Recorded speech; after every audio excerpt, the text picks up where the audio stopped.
Thank you, Dr. Dilip. So we come to the next topic. These are the transitions that can be brought in the incisions. Shall be presented by Dr. Kamila. She is working as a phaco surgeon at Kallada Eye Hospital, Tiruvalla.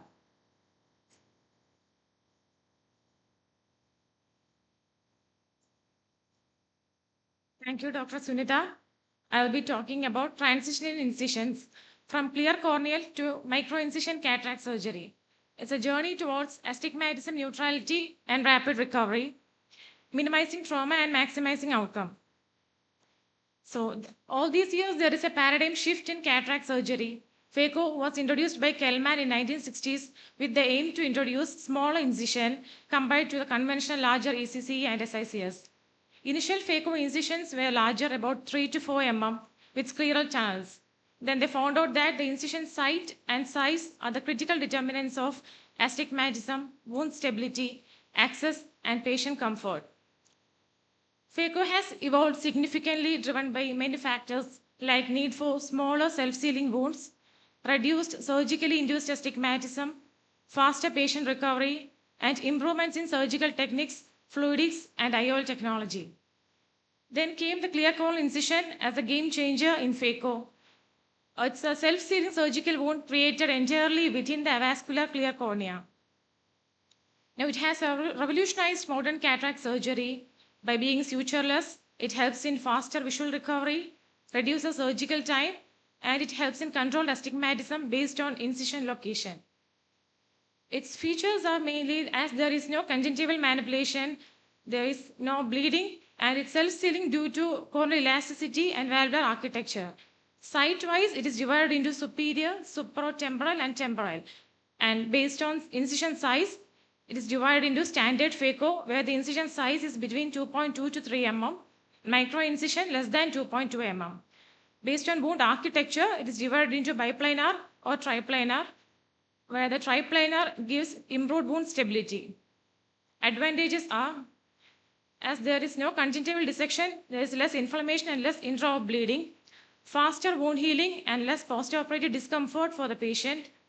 It's ideal for topical anesthesia and gives predictable control of surgically induced astigmatism. Its limitations are, it is more susceptible to wound burn if the phaco sleeve collapses during surgery. Risk of endophthalmitis is slightly higher compared to scleral tunnels if the wound is not perfectly constructed or properly sealed.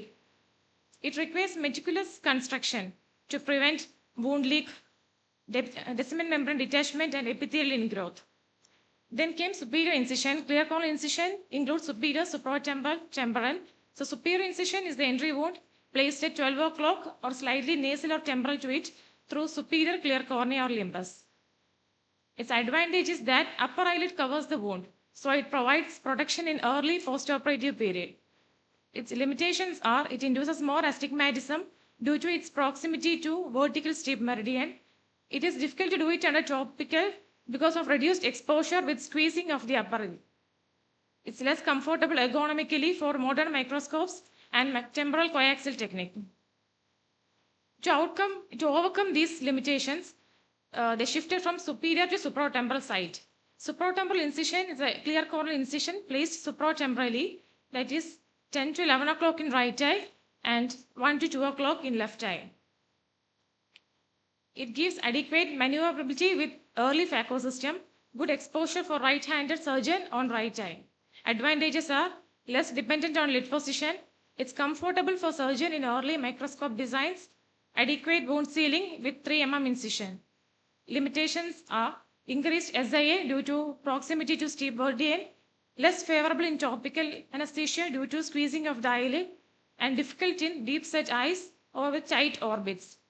So patient comfort and refractive outcomes prompted shift from supratemporal to temporal incision. A temporal incision is made at 9 o'clock in right eye and 3 o'clock in left eye. Rationale for transitions are temporal cornea tends to be flatter, so it induces less SIA, better patient comfort under topical due to less upper lid interference, and advances in foldable IOLs made smaller, more self-sealing temporal incisions possible. Advantages are reduced SIA due to minimal impact on corneal topography, greater ease in creating self-sealing wounds, easier access to anterior chamber in majority of eyes. Limitations are challenging. It's challenging in patients with prominent zygoma and narrow palpebral fissure. It requires surgeon adaptation, especially for left eyes in right-handed surgeons. So chamber incision became the preferred standard for clear corneal phaco in most modern cataract surgery. So to improve the refractive precision, they reduced the incision size of the temporal and introduced micro-incision cataract surgery, where the incision size is less than 2.2 mm in coaxial and less than 1.8 mm in bimanual type. So technological enablers for MICS are advanced phaco tip and sleeve designs, high fluidic stability with modern machines, development of micro-incision compatible IOLs.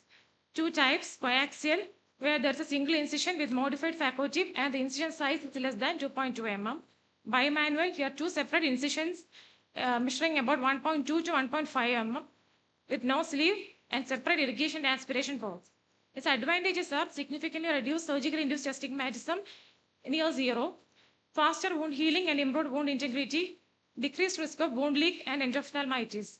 Challenges are steep learning curve, critical fluidics management, higher instrumentation cost, and IOL insertion requires preloaded micro-incision compatible systems. This is a comparison table showing features of supratemporal, temporal, and micro-incision.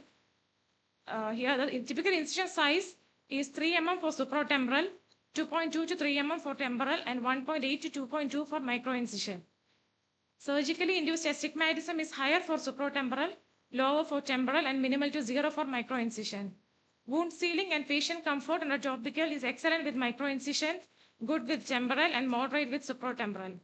So clinical considerations for incision are surgeon handedness, because temporal incision require ambidextrity or rotation of microscope or table. Anatomical factors like brow, cheek, and lid position may dictate the incision site. Refractive outcomes, temporal and micro-incision approaches minimizes SAA, important for optimal and premium IOLs.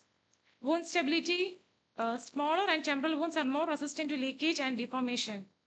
Coming to current trends and future, femtosecond laser-assisted cataract surgery promises precise, reproducible incisions at any site of any size.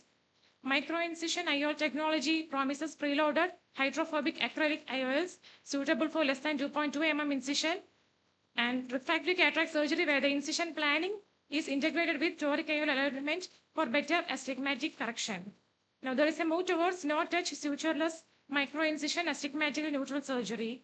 So to conclude, this transition in incision is driven by patient comfort, refractive outcomes, and improvement in technology. It's a journey towards less invasive, more astigmatically neutral surgery for better outcomes. This transition from supratemporal to micro-incision mirrors evolution from manual comfort to refractive precision. So finally, the incision choice must consider eye anatomy, surgeon ergonomics, and decide visual outcomes.